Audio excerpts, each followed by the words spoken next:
بسم الله الرحمن الرحيم بسم الله الرحمن الرحيم والصلاة والسلام على سيد المرسلين سيدنا محمد وعلى آله وصحبه أجمعين. Inshallah, today we'll be exploring Surat Al-Ahzab, which is the chapter that explores the most significant event in the history of Islam, in which Allah Azza wa Jal portrays for us an image to how the Sahaba felt and what they lived through in a major event, as I said, in the history of Islam, by which the Prophet sallallahu alaihi wasallam at the end of said, "Al-an naghzuhum wa la yaghzuna." After this, we will be going after them; they will not be coming after us, because this event was that was a major event that have made a huge a difference in the way the Prophet ﷺ and the Sahaba were interacting with the non-believers. And in a nutshell, this is a battle that was initiated by the Yahud who were living around Medina, and started by communicating with Quraysh and telling them, we will support you and supply you with the means and tools, and get the army needed to come and finish the state of Islam and the da'wah to the deen of Allah Azza wa Jal before it becomes too late. So the confederators gathered 10,000 plus from different tribes around Mecca, supplied, as I said, with the necessities and the money from the Yahud living in Medina. And the Prophet sallallahu alaihi wasallam consulted with the Sahaba on how to deal with this very unusual event. And Salman Al-Farisi radiyallahu anhu was the one who recommended that the Prophet ﷺ to dig a trench around Medina and prevent the confederators from reaching to Medina. So the Sahaba within a short time needed to dig the trench around the Medina, and it was a huge task to be done in a very short time. As one of the civil engineers explained it, that the amount of work that was done in that short time was impossible even with nowadays machineries, let alone with the simple tools that they had. And throughout the process of digging the trench, there was a huge rock, and the Prophet sallallahu alaihi wasallam was consulted on how to deal with this huge rock. The Sahaba were not able to penetrate it or to break it down. So the Prophet ﷺ was the one who have taken the axe and hit it 3 times. With every time a huge spark comes out, and he would be shouting Allahu Akbar, and the Sahaba repeated after him Allahu Akbar. With these 3 sparks, the Prophet ﷺ gave glad tidings to the Muslim Ummah about conquering the Persian Empire or the Roman Empire, and that have made the hypocrites in Medina to be mocking the Prophet and the Sahaba. They said that the Prophet ﷺ is promising us with the palaces of the 2 superpowers at that time, when none of us is able to make it safely to respond to the nature call. How he's able to do that? And this is all captured within the ayat of the Quran. Allah Azza wa Jal said, "Ya ayyuhalladhina amanu, O you who believe, udhkuru ni'matallahi alaykum." Remember the bounty of Allah Azza wa Jal unto you. إِذْ جَاءَتْكُمْ جُنُودٌ فَأَرْسَلْنَا عَلَيْهِمْ رِيحًا وَجُنُودًا لَمْ تَرَوْهَا. When troops and armies come to you, and we send unto them جُنُودًا رِيحًا وَجُنُودًا لَمْ تَرَوْهَا. We send unto them the wind and junud and soldiers you did not see. And this is what something that we need to be firmly believing in, that Allah Azza wa Jal's plans and Allah Azza wa Jal's soldiers are always present when it comes to defending the deen of Allah Azza wa Jal. 6 months right now, the people of Gaza are standing alone with brutal, savage attack of confederators with machineries and with weapons that are considered to be the most advanced. Yet these 6 months did not give the confederators the chance to finish the mission that they're aiming for.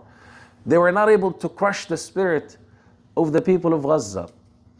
Now, how possible that is? If you were to evaluate things in a materialistic perspective, with the means and tools of the human beings, it's impossible. We're talking about small geographical area with civilians, with all the expectations that this is a mission will be done in a few hours, not a few days. Now we are in the 6th month, about to get into the 7th month, and nothing is happening. Well, that's because وَأَرْسَلْنَا جُنُودًا لَمْ تَرَوْهَا. Allah Azza wa Jal is sending the malaika. Allah Azza wa Jal, إِذْ تَسْتَغِيثُونَ رَبَّكُمْ فَاسْتَجَابَ لَكُمْ أَنِّي مُمِدُّكُمْ بِأَلْفٍ مِّنَ الْمَلَائِكَةِ مُرْدِفِينَ. Yeah, this is something we need to firmly believe in. We need to believe that there is something called malaika, and there is a power and a mighty decision by Allah Azza wa Jal need to be fulfilled. The details of how to be done is up to Allah Azza wa Jal, but the promise of Allah Azza wa Jal and the sunan of Allah in the universe are well clear and well known to us. إذ جاءوكم من فوقكم من أسفل منكم وإذ زاغت الأبصار وبلغت القلوب الحناجر وتظنون بالله الظنون. Allah Azza wa Jal portrayed for us an image, a very subhanallah, detailed image of how the Sahaba felt upon that event. Imagine 10,000, unheard of at that time in the number. The maximum, the Arabs at that time or the Arabian Peninsula were able to gather 1,000. If you have 1,000 army, it's like a huge army. Now let alone 10,000, let alone that they're supplied with all the necessities. Allah, the Sahaba felt the impact of it. زاغت الأبصار, the eyes were wandering. وبلغت القلوب الحناجر, the throats reached the hearts reached the throat as a result of the fear. وتظنون بالله الظنون, and people start doubting, what's going to happen to us? This is it, we're doomed. People are this is a very difficult situation, similar to the situation right now the people of Gaza are faced with.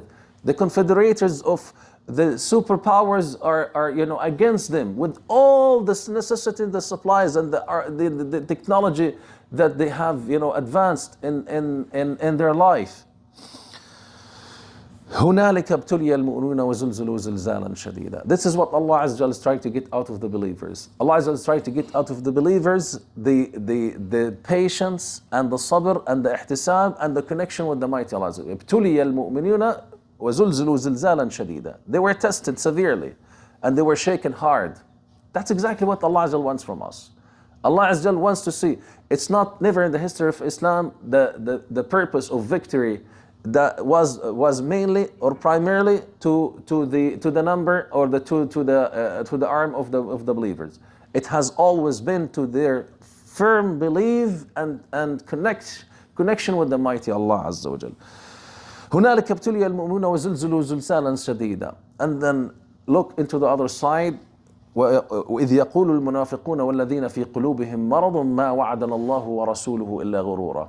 The hypocrites start doubting, spreading rumors, as we are seeing, and unfortunately at nowadays there are those who are popping up and saying defeating the spirit of the Muslim Ummah and rather than being supportive and rather than being endorsing the belief and Allah Azza wa Jal promises, they're creating the fitna wal iyadhu billah within the Muslim Ummah. وإذ قالت طائفة منهم يا أهل يثرب لا مقام لكم فارجعوا يستأذن فريق منهم الرسول يقولون نبيتنا عورة ما هي بعورة, and they started, going back to their own homes as they're trying to dig the trench, and rather than being in the front line, they want to go back and stay with their families. And then eventually, here's the most difficult and critical part that happened in that battle. The proportion of Medina that was supposed to be from the Jews who are living in Medina, the Prophet ﷺ did not dig a trench, because this was supposed to be protected by them, because there's a treaty between the Prophet ﷺ and the Sahaba and the people of the Jews in Medina. They perpetrated that treaty, and it becomes so difficult. Now the Sahaba were sandwiched between 10,000 behind the trench, and also the possibility of being defeated or being attacked from the back. In this difficult and a critical moment, Allah Azza wa Jalla intervened. And maybe tomorrow, inshallah, we will share the story of Hudayfa ibn al-Yaman. Or do you want to continue with it? We're good? Continue, inshallah. طيب, inshallah. Hudayfa ibn al-Yaman, who's the Katim Rasul Rasulullah sallallahu alaihi wasallam, the one who kept the secrets of the Prophet sallallahu alaihi wasallam, describes to us that critical moment. He said, in a cold night, where the Sahaba were so hungry, were so cold, and there was a cold wind, the Prophet sallallahu alaihi wasallam said, who would be willing to go to cross the trench and spy on the other side and come back again to me, and I will guarantee two things. Number one, his safety to go to the other side and to come back again, and al-Jannah. Subhanallah. Very temptitious, as they say it, promise. Who was present in the crowd? Among the crowd, who were present in the crowd, Abu Bakr and Umar. None of the Sahaba said, I will do it, Ya Rasulullah. Why? It explains for you the severity and the difficulty of the situation that the Sahaba are going through. They were hungry. They were, fatigued. They were exhausted, tired, cold, all the details. The Prophet ﷺ repeated the question multiple times. No one responded. And then Prophet ﷺ, Ya Hudayfa qum. He said, I could not say anything. I needed to respond to the Prophet ﷺ's call. Then Hudayfa radiallahu anhu made his way to the other side, and saw the condition in which the Confederators were in. They were also going through similar condition. They were tired, exhausted after a long time of unable to penetrate the trench and be able to attack the Medina. At that particular moment, Allah Azza wa Jal sent the wind that have even blown the tents and flipped the pots, and eventually Abu Sufyan radiallahu anhu, who was not Muslim at that time, said that this is the end of it. I am leaving, and I command everyone to leave. Subhanallah. Allah Azza wa Jal, defeated the Confederators, as He will be defeating the Confederators of nowadays by His own means, by His own will, by His own tools. It is only Allah Azza wa Jal testing who are, being صادق. وَمِنَ الْمُؤْمِنِينَ رِجَالٌ صَدَقُوا مَا عَاهَدُوا اللَّهَ عَلَيْهِ فَمِنْهُمْ مَنْ قَضَى نَحْبَهُ وَمِنْهُمْ مَنْ يَنْتَظِرُ وَمَا بَدَّلُوا تَبْدِيلًا. Allah Azza wa Jal wants to know who is truthful and honest. One of the people who came back from Gaza is saying, how are right now, after days and weeks, when the people of Gaza are attacked and the houses are collapsed on them, they try to dig for them, to give them adequate burial. They will find the bodies are still soft, and the wounds are still fresh, and they are still bleeding. These are all signs of karamat that Allah Azza wa Jal have taken to Him shuhada. نسأل الله عز وجل أن يرحمهم ويتقبلهم شهداء عنده، فإنه على كل شيء قدير. ونسأل الله عز وجل أن يقر أعيننا بنصر الإسلام ويجعلنا من جنده، فإنه على كل شيء قدير. وصلى الله على سيدنا محمد وعلى آله وصحبه أجمعين. جزاكم الله خيرا، والسلام عليكم ورحمة الله وبركاته.